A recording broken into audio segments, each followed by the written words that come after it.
Bonjour à tous, nous allons tenter aujourd'hui de répondre à des questions essentielles que se pose la clientèle en ce qui concerne la gestion de leur patrimoine et la transmission de leur patrimoine, professionnel et personnel. Avec moi pour en parler dans cette vidéo, Claire Durand et Léa Oscoidi, qui sont, bonjour, qui sont ingénieurs patrimoniales, avec lesquels j'ai le plaisir de travailler régulièrement pour accompagner ma clientèle dans les missions qui sont les miennes au sein de mon cabinet Alpes Gestion Privée. Alors bonjour Claire. Bonjour Léa.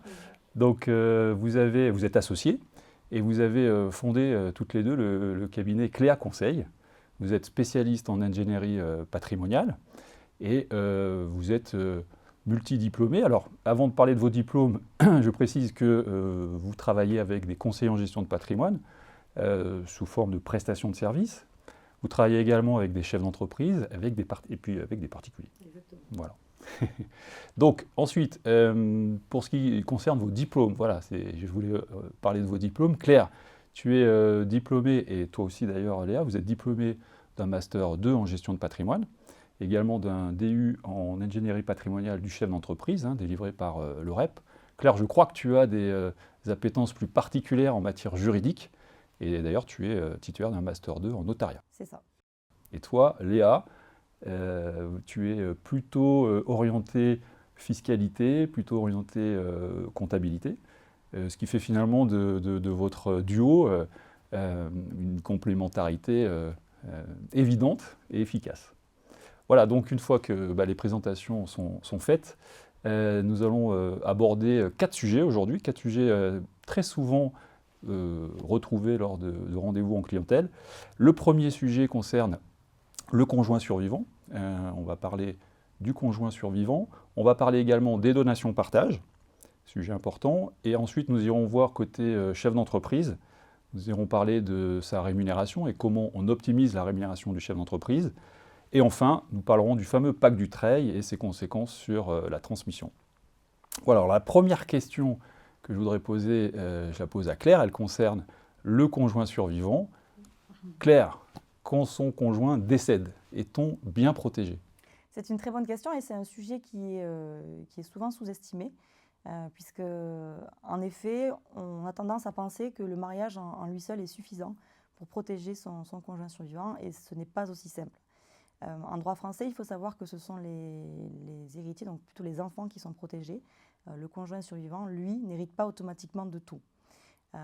Il y a plusieurs situations à prendre en compte. Dans le cas d'une famille où les enfants sont communs aux deux parents, il va y avoir un choix à opérer pour le conjoint survivant, qui sera soit de récupérer l'usufruit du patrimoine, auquel cas les enfants seront nus propriétaires, ou bien de récupérer un quart en pleine propriété du patrimoine, et là, il va se retrouver en indivision avec les enfants. Dans le cadre, par contre, de familles recomposées avec enfants issus d'une première union, le choix sera plus limité, puisque le conjoint survivant aura la possibilité seulement d'opter pour un quart en pleine propriété. Et c'est là où les difficultés peuvent apparaître, puisqu'on peut se retrouver alors en indivision avec des enfants issus d'un premier lit, avec des situations de blocage qui peuvent arriver sur qu'est-ce qu'on fait exactement du bien, les autorisations de tout le monde pour vendre, pour conserver. Et ces questions arrivent à un moment délicat où on n'a pas forcément envie de se préoccuper de ça en plus. Donc il faut faire attention à ça. Il faut faire également attention s'il y a déjà eu des donations qui ont été effectuées du vivant du défunt. Et s'il n'a pas intégré le conjoint survivant à ce moment-là dans la donation, le conjoint survivant peut se retrouver avec peu, voire plus rien du tout au moment de la succession. Donc c'est vraiment des points d'attention qu'il faut avoir. Il faut préparer en amont toutes ces questions-là. Il y a plusieurs solutions pour ça.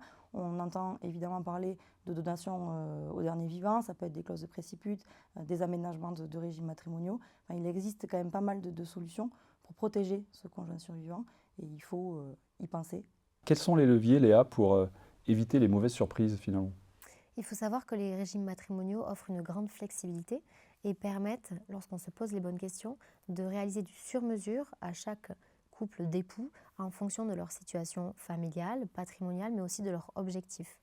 Pour cela, divers aménagements peuvent être adossés au régime principal sous forme d'avantages matrimoniaux. Et finalement, cette personnalisation peut permettre de protéger, d'accroître en tout cas la protection du conjoint survivant, d'anticiper la transmission à ses enfants, ou même de cadrer et d'assurer la gestion des biens, notamment dans le cadre d'entreprises, compris dans le patrimoine des époux. Un accompagnement juridique et fiscal est souvent recommandé pour, d'une part, se poser les bonnes questions et, d'autre part, aménager le régime des époux en fonction de la situation à l'instant T, mais ne pas oublier que la situation peut évoluer et donc ne pas opter pour des solutions irrévocables, mais se laisser la souplesse de l'adapter dans le temps. Par exemple, parlons de la donation au dernier vivant et du cantonnement. Pour rappel, le cantonnement permet au conjoint survivant de choisir sur quel bien il va exercer ses droits au moment du décès de son époux. Donc ça va permettre d'avoir une souplesse et d'adapter à la situation à l'instant T et aussi finalement d'anticiper la transmission aux enfants dès le premier décès. Donc prenons un exemple, monsieur et madame, mariés sous le régime de la communauté avec des enfants en commun, monsieur va décéder, ils se sont consentis mutuellement une donation au dernier vivant et madame pourra exercer ses droits soit en usufruit, soit en pleine propriété ou une combinaison des deux. Finalement, compte tenu de sa situation, madame peut opter pour exercer ses droits uniquement sur la résidence principale et les actifs financiers par exemple et de ce fait laisser aux enfants dès le premier décès tous les biens immobiliers locatifs. Donc ça va avoir plusieurs intérêts. Une optimisation fiscale, puisque tous les biens qui seront au premier décès directement transférés en pleine propriété aux enfants n'entreront pas dans l'actif successoral de madame et ainsi ne vont pas alourdir les droits de succession au second décès. Aussi une transmission anticipée pour aider les enfants dès le premier décès à réaliser leurs projets ou encore à avoir une certaine souplesse puisque le choix n'est pas obligatoirement fait au moment où on se consent à la donation d'un vivant, mais le choix pourra être fait au moment où le décès arrive en fonction de la situation et du train de vie. Élément contraire, finalement, parfois on peut souhaiter limiter les droits du conjoint survivant. Ça peut être réalisé via des dispositions testamentaires. Exemple, un couple dont madame a des droits sociaux importants et ne souhaite pas que son époux puisse exercer ses droits au moment de son décès sur ses droits sociaux peut tout à fait exclure l'époux par disposition testamentaire. Plusieurs avantages à ça, préserver la stabilité de l'entreprise, assurer la transmission aux enfants, par exemple quand on est un repreneur, et aussi protéger les associés restants, notamment dans le cadre d'entreprises intrafamiliales. Donc en conclusion, il faut se dire que nous sommes là pour aider le client à se poser les bonnes questions, puisque chaque solution est adaptée à la situation unique du client, et pour l'accompagner tout au long de l'aménagement de son régime, au début du mariage, mais aussi tout au long de la vie. Être bien accompagné donc. Exactement. D'accord. Et quel conseil donneriez-vous à un couple qui souhaite sécuriser sa situation, mais sans pénaliser leurs enfants ? Alors en fait, il existe une multitude de solutions possibles. Je te propose, Frédéric, d'illustrer cela avec deux exemples. Prenons d'abord le couple Paul et Sophie, qui sont mariés sous le régime de la séparation de biens et qui vont acheter leur résidence principale. Ils vont se retrouver à 50-50 propriétaires de ce bien. Jusque-là, pas de sujet majeur.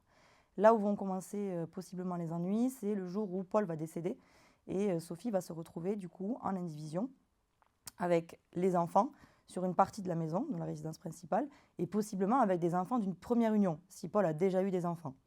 Et donc ça peut créer, comme on l'a dit déjà tout à l'heure, des situations de blocage. Il y a des moyens assez faciles à mettre en place pour éviter ce genre de situation. On peut par exemple penser à ce qu'on appelle la société d'Aquet. Alors qu'est-ce que c'est la société d'Aquet ? C'est une convention que l'on va signer chez le notaire qui va permettre de créer une bulle de communauté. Dans cette bulle de communauté, on peut y apporter cette résidence principale et rendre la résidence principale qui à la base n'était pas commune aux deux, commune. Si en plus on ajoute une clause de préciput, ça va permettre à Sophie de prélever au moment de la succession, avant tout partage et sans aucune indemnité due aux héritiers, la résidence principale. Plusieurs avantages à ça, elle va se retrouver seule propriétaire du coup de la résidence principale, elle ne devra pas d'indemnité aux enfants, elle ne se retrouve pas dans une situation d'indivision. Donc ça peut être intéressant pour protéger le conjoint survivant. Et en plus, on ne touche pas à la philosophie du régime de séparation de biens qu'on avait choisi initialement, c'est-à-dire que le reste du patrimoine reste sous le régime de la séparation de biens. La communauté ne va s'appliquer que à la portion qu'on aura décidé de mettre dans la société d'Aquet. Deuxième exemple aussi, qu'on rencontre assez fréquemment, un couple avec un chef d'entreprise peut assez facilement au début de l'union décider de choisir le régime de la séparation de biens pour séparer le patrimoine privé du patrimoine professionnel et éviter tout problème avec les créanciers. Mais le jour où le chef d'entreprise va céder son entreprise, on peut se poser à ce moment-là la question du régime matrimonial. Est-ce qu'il y a encore une utilité à vouloir se protéger de créanciers ou à vouloir séparer le patrimoine privé du patrimoine professionnel? Souvent, on se rend compte que ce n'est plus forcément le cas. Donc à ce moment-là, on peut décider, pour justement protéger le conjoint survivant, de changer carrément son régime matrimonial et de passer d'un régime de séparation de biens à un régime de communauté. C'est assez facile à mettre en place.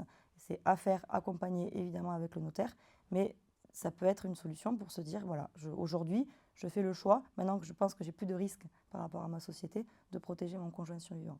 On voit que le régime matrimonial, il s'adapte, il n'est pas figé dans le temps, il s'adapte avec l'évolution du couple, l'évolution des problématiques qu'on peut rencontrer, et c'est un excellent outil de travail pour justement protéger le conjoint survivant. De ton côté, quand tu accompagnes tes clients, finalement, quelles sont les erreurs que tu peux constater, notamment sur notre sujet, quant à la protection du conjoint survivant?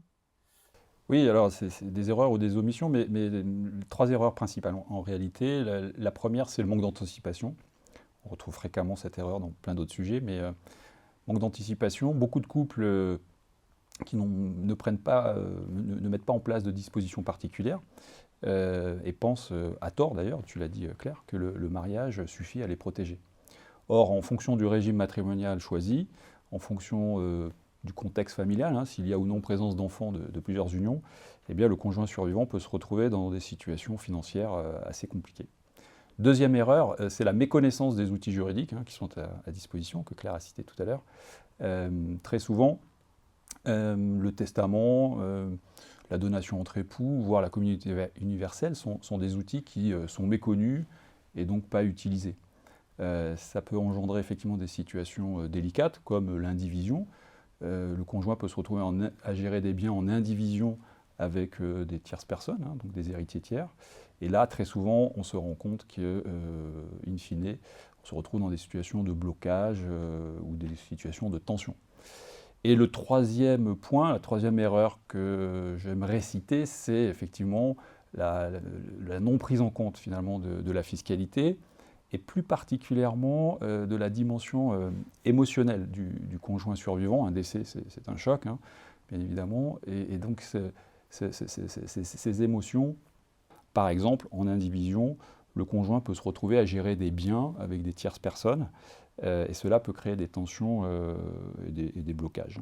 Et donc mon rôle en tant que conseiller en gestion de patrimoine, c'est d'anticiper ces situations, poser les bonnes questions, essayer d'apporter des réponses concrètes pour assurer une transmission sereine, protéger le conjoint tout en assurant une paix familiale. Alors Léa, beaucoup de parents hésitent à donner une partie de leur patrimoine, de leur vivant. Est-ce que pour toi c'est une mauvaise idée ? Effectuer une transmission de son vivant a plusieurs avantages, notamment fiscaux, mais aussi à ne pas oublier l'aspect civil. Donc, il faut savoir qu'en France, il est possible de transmettre tous les 15 ans jusqu'à 100 000 € par parent, par enfant, en exonération de droits. Anticiper sa transmission, finalement, va nous permettre d'utiliser à plusieurs reprises les abattements, puisque la durée de 15 ans est assez longue. Au-delà de la fiscalité, anticiper va nous permettre d'avoir une gestion proactive et de préserver ainsi la stabilité familiale, puisque de réaliser les choses de mon vivant va m'aider à expliquer à mes héritiers mes choix quant à la distribution de mon patrimoine et aussi à assurer une équité ou pas, mais toujours en ayant expressément évoqué avec mes héritiers le pourquoi du comment, et ainsi réduire les difficultés et les potentiels conflits au moment de mon décès.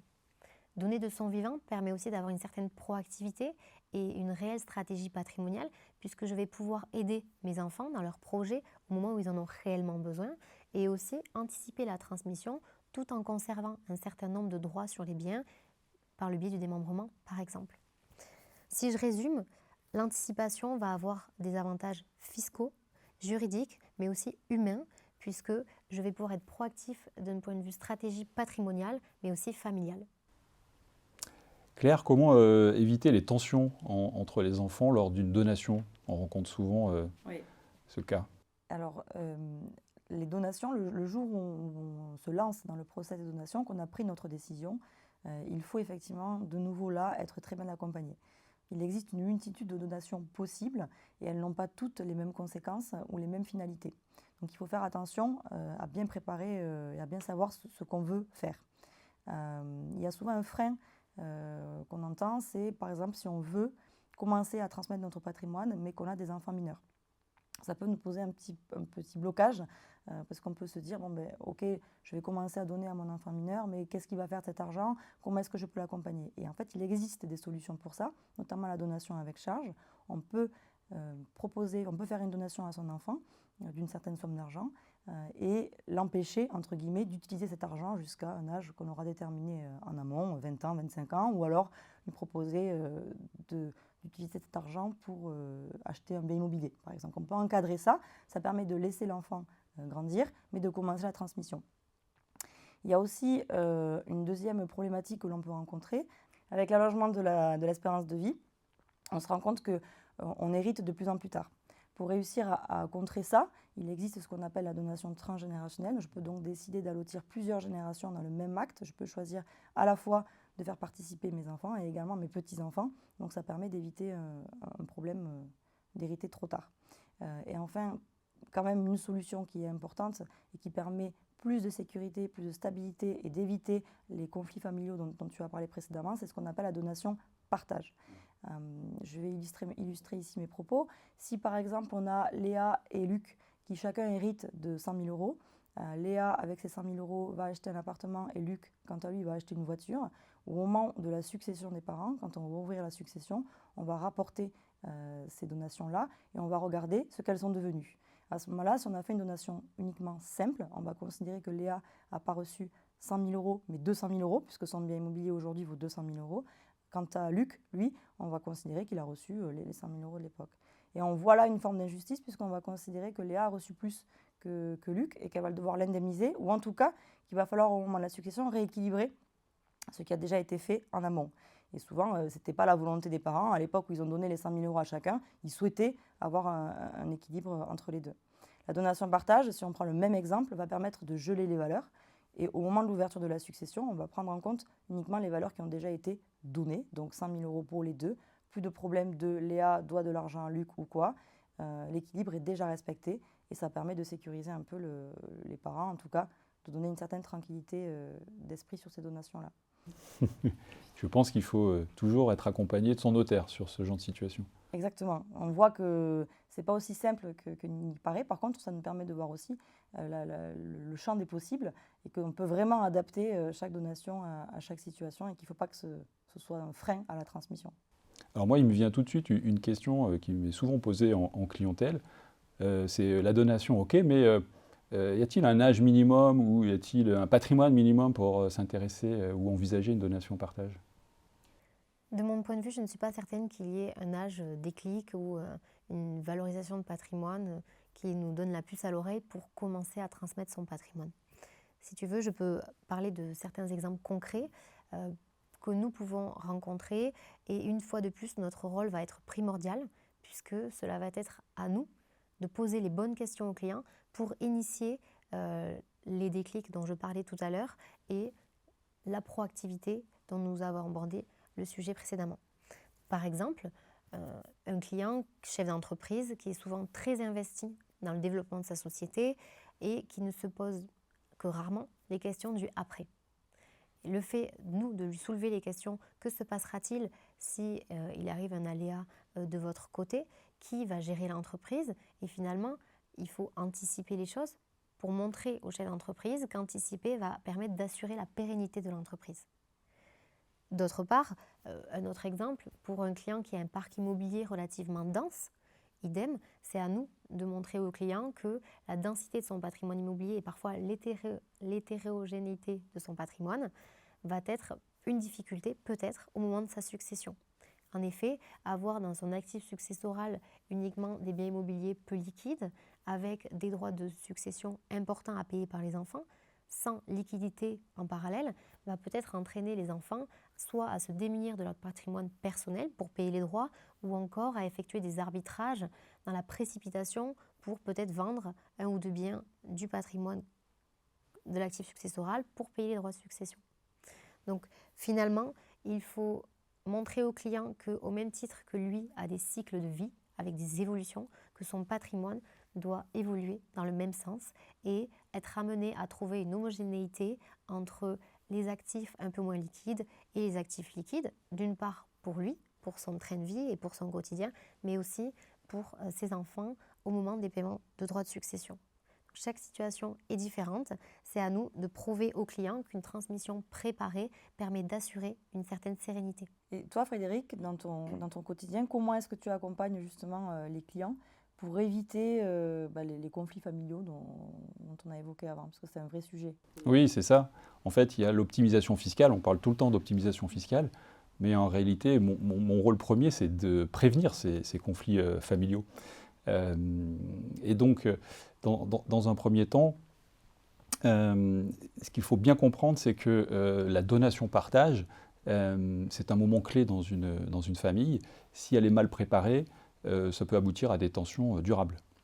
Donc j'accompagne mes clients pour qu'ils se posent des bonnes questions.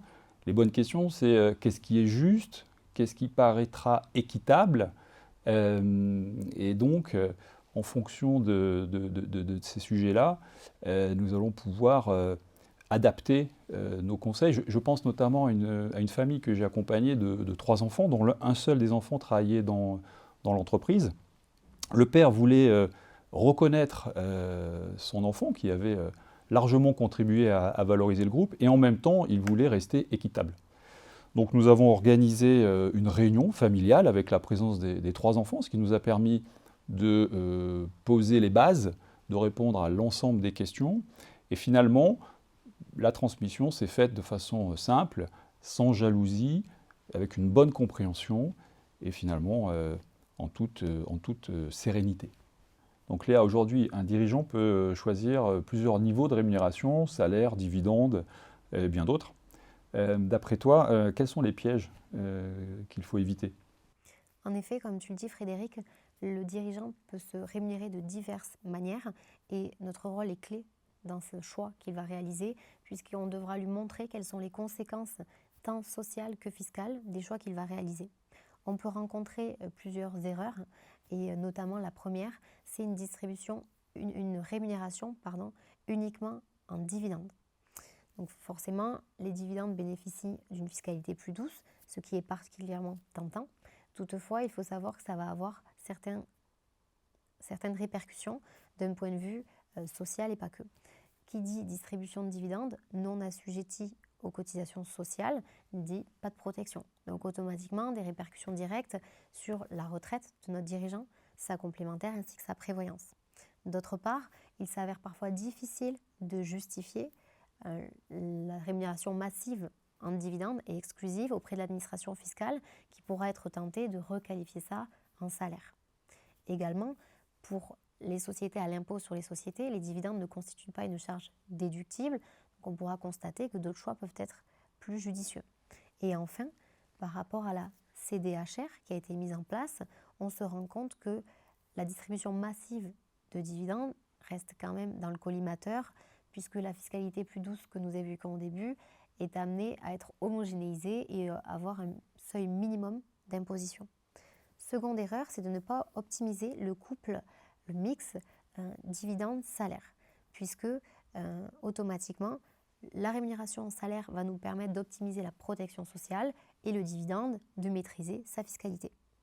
Troisième erreur, c'est d'oublier les formes de rémunération alternatives et complémentaires, comme par exemple l'épargne salariale à travers le P2E, le PERCO, les dispositifs d'intéressement, de participation, d'abondement, qui sont des réels leviers pour le dirigeant, puisqu'on va avoir des conditions sociales et fiscales très avantageuses sur ce type de rémunération. Souvent, l'utilisation de la holding est totalement négligée. Il faut savoir que la holding va nous permettre de structurer son revenu professionnel et de le cadrer. Attention par contre de ne pas tomber dans le piège de créer une holding pour créer une holding sans avoir de stratégie derrière cela, puisqu'on va quand même avoir des coûts de gestion et également des contraintes fiscales associées à la holding. Enfin, la dernière erreur, c'est de ne pas anticiper finalement la fiscalité du dirigeant en tant que personne physique. Il est vrai que le dirigeant va également avoir une imposition à son barème progressif, une tranche marginale d'imposition ainsi que des charges sociales, et de ne regarder uniquement le prisme société-personne morale va être incomplet, et il est nécessaire de regarder également le prisme dirigeant-personne physique. Donc, si je peux résumer, le dirigeant va avoir différentes formes, salaire, dividendes, rémunération complémentaire. Il est important de poser les bases avec lui pour voir quelles sont ses priorités et pouvoir faire des arbitrages entre ces différentes formes de rémunération et assurer finalement un couple protection sociale, fiscalité maîtrisée, optimale. Tout ça, ça me fait penser aux nombreux posts que l'on retrouve sur les réseaux sociaux. Hein. Ils fleurissent en ce moment sur l'optimisation de la rémunération du dirigeant. Et ça me donne envie de te poser une question, Claire. Finalement, concrètement, un chef d'entreprise qui veut optimiser sa rémunération, par où doit-il commencer ?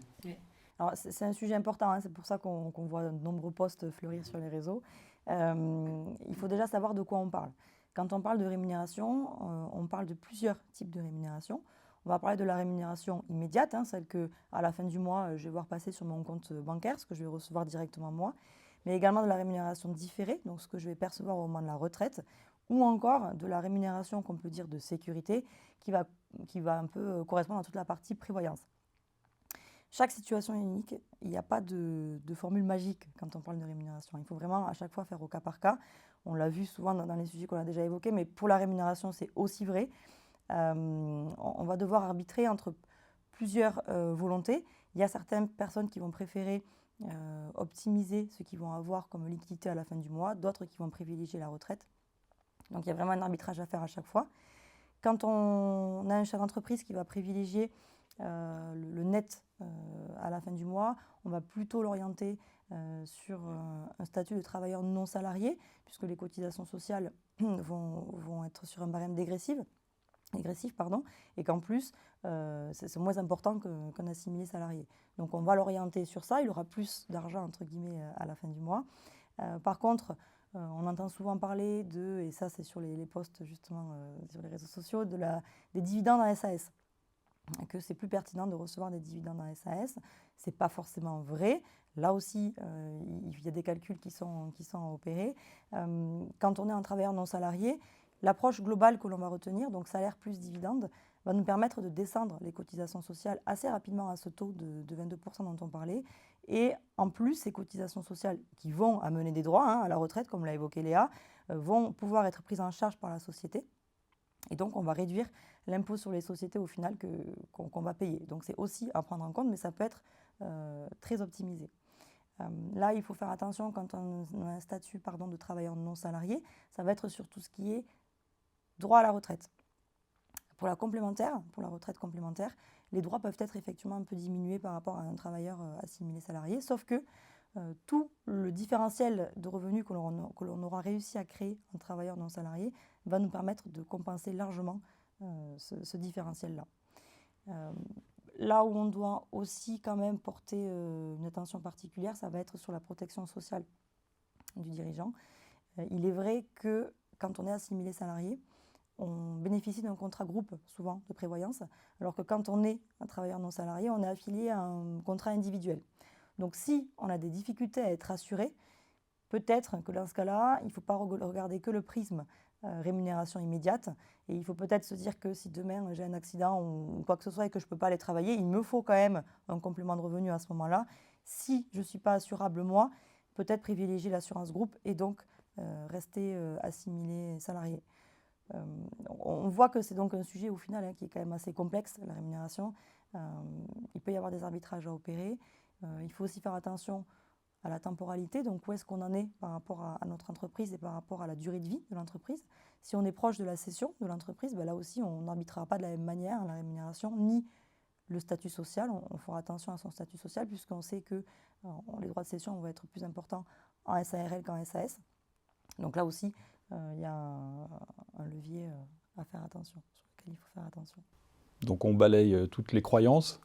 On ne balaye pas toutes les croyances, mais on les nuance en tout cas. Ce n'est pas aussi évident que ça n'y paraît. Ce n'est pas SAS, SARL forcément un choix meilleur que l'autre. Par contre, effectivement, il y a une vigilance à apporter et une étude personnalisée à faire sur le choix. Voilà, avec une vision globale. Exactement, à chaque fois. Toujours. Beaucoup de chefs d'entreprise ont du mal à trouver leur équilibre quant à la rémunération et finalement la capitalisation. Beaucoup de chefs d'entreprise ont un patrimoine professionnel assez conséquent et ne parviennent pas ou prennent pas le temps de développer leur partie patrimoine personnel. Comment est-ce que toi, tu les aides à structurer tout ça? Oui, c'est une question centrale pour les chefs d'entreprise. Mon rôle avant tout, c'est de clarifier leurs objectifs. Ils sont tous différents, les objectifs, mais les questions qu'on peut se poser, c'est quel est le niveau de revenu souhaité, quels sont les besoins personnels, y a-t-il des projets futurs, le chef d'entreprise pense-t-il transmission?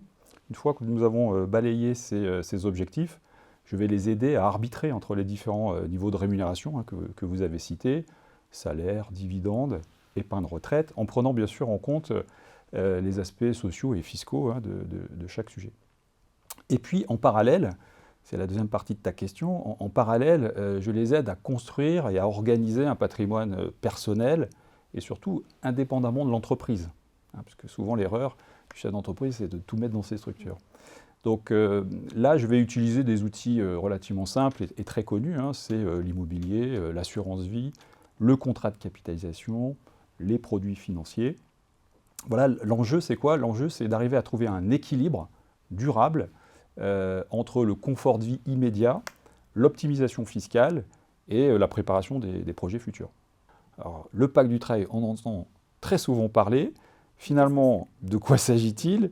Et puis, est-ce que c'est vraiment intéressant pour le chef d'entreprise?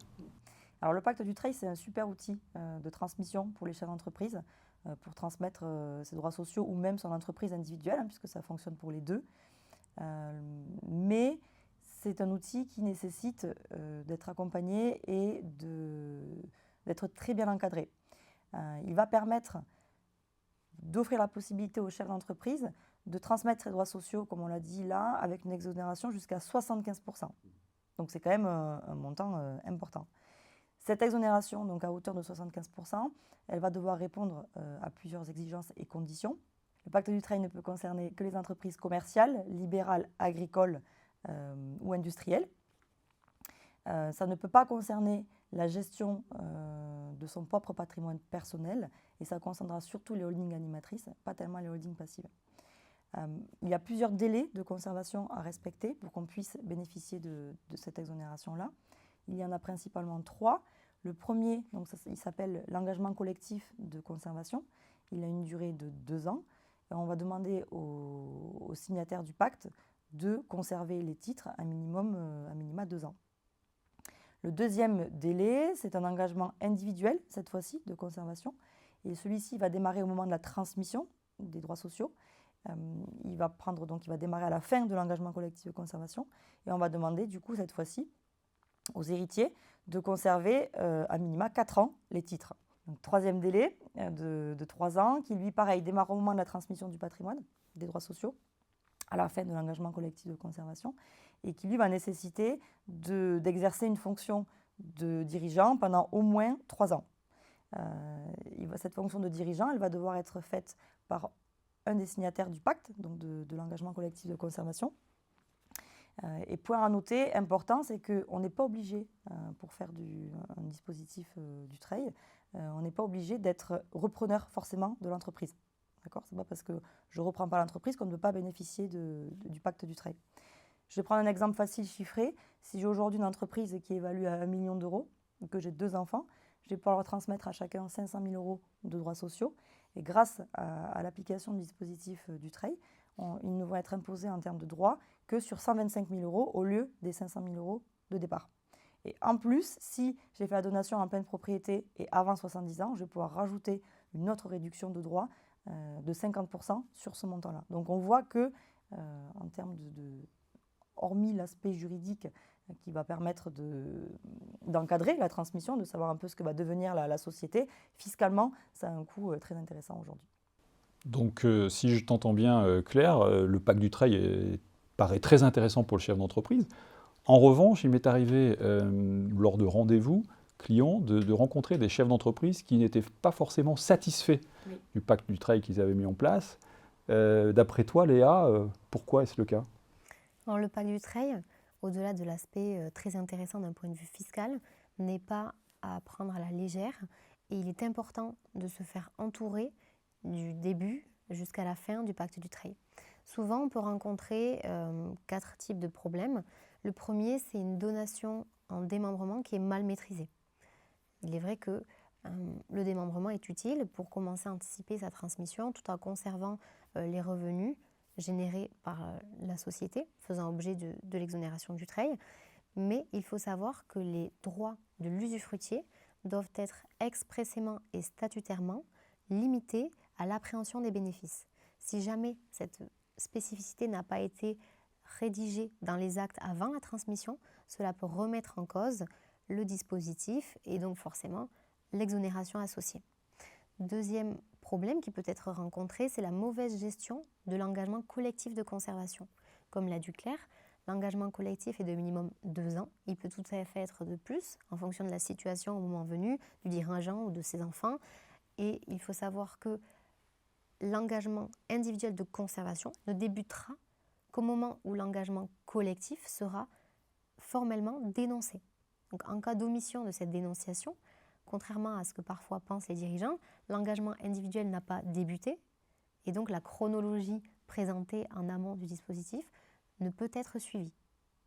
Parfois, en pratique, on peut retrouver dans la rédaction de l'engagement collectif de conservation que celui-ci prendra fin au moment de la transmission, ce qui permet d'éviter d'omettre cette dénonciation. Troisième erreur, c'est le fait de faire preuve de trop de prudence, si je puis dire, et de ne pas utiliser le dispositif Dutreil lorsqu'on peut avoir un seul enfant repreneur et que les autres ne sont pas intéressés par la reprise de l'entreprise. Il faut savoir que le dispositif Dutreil peut tout à fait s'appliquer avec un enfant qui est intéressé par les titres de la société et d'autres enfants qui sont désintéressés financièrement par une soulte. Puisque le pacte Dutreil va s'appliquer sur les droits théoriques et donc je peux anticiper ma transmission, assurer une certaine équité tout en permettant à tous les héritiers de bénéficier de cette exonération avantageuse. Enfin, le dernier problème qui peut être rencontré, c'est le non-respect au moment des conditions d'engagement individuel de conservation. On l'a bien vu, le pacte Dutreil peut être plus ou moins long et donc au moment de l'engagement individuel de conservation, les héritiers peuvent avoir des changements et des envies de réaliser des opérations avec ces titres porteurs du dispositif Dutreil. Et donc, il faut faire très attention sur ce qu'on va faire avec ces titres-là, puisque certaines opérations peuvent tout à fait remettre en question le dispositif lui-même et automatiquement l'exonération. Donc, pour résumer, le dispositif Dutreil est un outil très puissant, mais aussi très exigeant. Donc, il convient d'accompagner le client, que le client se fasse accompagner par ses conseils du début à la fin du dispositif pour s'assurer justement cet avantage significatif de l'exonération de 75%. Ouais. Toujours être bien accompagné. Toujours. Ok. Alors c'est vrai que le pacte Dutreil paraît très intéressant dans le cadre de la transmission d'une entreprise dans le cercle familial. On l'a vu ensemble, il est extrêmement intéressant sur le plan fiscal. Mais j'ai une question pour toi, Claire. Est-ce que le chef d'entreprise doit céder d'un seul coup tous ses titres et puis, lorsqu'il cède, finalement, après coup, comment vit-il? De quoi vit-il? Comment ça se passe? Une fois que le chef d'entreprise décide de donner ces droits sociaux-là, il peut se poser la question, voilà, moi maintenant, je vis de quoi? Comment je vais assurer ce train de vie-là? Et le schéma intéressant justement avec le Dutreil, le dispositif Dutreil, c'est qu'on n'est pas obligé de l'utiliser sur la totalité des droits sociaux que l'on a. On peut très bien décider, le chef d'entreprise peut très bien décider de donner une partie seulement de ses droits sociaux. Admettons, il peut donner 60%, 70%. Et les 30% restants, il peut décider de les vendre, alors que ce soit aux mêmes enfants qui vont lui racheter ces 30%-là, ou à un tiers. Ça va lui permettre de dégager du cash en plus pour assurer ce train de vie-là. Il y a quand même des seuils à respecter, puisque dans l'engagement collectif de conservation, celui-ci doit quand même porter à minima sur 34% des droits de vote et 17% des droits financiers. Donc ça, c'est quand même une base qu'il faut respecter. Mais au-delà, on peut vraiment jouer sur le seuil qu'on veut céder ou donner. Et ça permet d'être un bon schéma, en tout cas, un bon mix pour le dirigeant qui va pouvoir combiner et transmission et assurer son train de vie. Frédéric, toi, de ton expérience, quelles sont les raisons de cas clients que tu as pu voir qui ont fait qu'une transmission d'entreprise a été réussie ou beaucoup moins? Alors oui, une transmission réussie, c'est avant tout une question d'anticipation. Les échecs viennent souvent un manque de préparation ou de décision prise dans l'urgence. Et à l'inverse, quand on prend le temps de bien structurer les choses en amont, ça change radicalement les choses. Et je pense notamment à un chef d'entreprise que j'ai accompagné, et je l'ai accompagné avec l'aide de ses conseils. Nous avons dans un premier temps, avec l'expert comptable, pris le temps de valoriser correctement l'entreprise, puis avec l'aide de son notaire et de son avocat, nous avons réalisé une rédaction du pacte du Treuil personnalisé. Et puis ensuite, le client a pu progressivement intégrer son fils dans l'entreprise.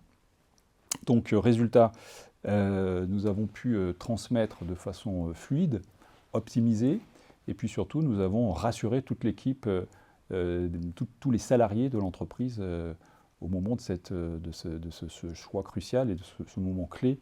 Ce qu'il faut, c'est du temps, c'est une vision et un bon accompagnement. Comment toi tu accompagnes le chef d'entreprise qui aujourd'hui n'a pas encore pris la décision de transmettre son entreprise, mais qui commence à se poser des questions et qui est un peu perdu dans tout ce qu'on vient de dire et qui commence à réfléchir à ça, parce qu'il y a beaucoup d'infos, donc c'est vrai que c'est parfois un peu délicat, quoi. Il faut un élément déclencheur. Oui. Cet élément déclencheur, je le dis souvent, c'est de réaliser un audit patrimonial. Un audit, en réalité. L'intérêt de l'audit, c'est de permettre au client d'avoir une vision 360 degrés de l'ensemble de son patrimoine personnel comme son patrimoine professionnel. Ensuite, et ça c'est l'attention du conseiller en gestion de patrimoine, c'est de bien détecter quelle est la propriété des biens. Ce n'est pas toujours évident lorsqu'on est en phase de sociétés, de structures diverses et variées. Et puis, un élément clé, c'est d'essayer de calculer et de voir avec le client quels seront ses besoins de liquidité après la cession pour savoir si on peut vendre, on peut céder plutôt d'un bloc ou partiellement. Claire, Léa, je voulais vous remercier pour cet échange. Vous nous avez éclairé sur les différentes questions que se posent les particuliers, les chefs d'entreprise en matière de gestion de leur patrimoine, en matière de transmission également. Nous avons vu qu'il y avait plusieurs stratégies pour optimiser, rentabiliser et effectivement réduire le coût d'une bonne transmission. J'encourage vraiment les auditeurs à consulter les conseillers en gestion de patrimoine, mais aussi les cabinets de conseil, qui sont généralement composés d'excellents professionnels et qui pourront accompagner de façon individualisée et personnalisée chaque situation. Voilà, donc un grand merci, et puis j'encourage aussi nos auditeurs à nous suivre sur les réseaux sociaux très prochainement. Merci à toi, Frédéric.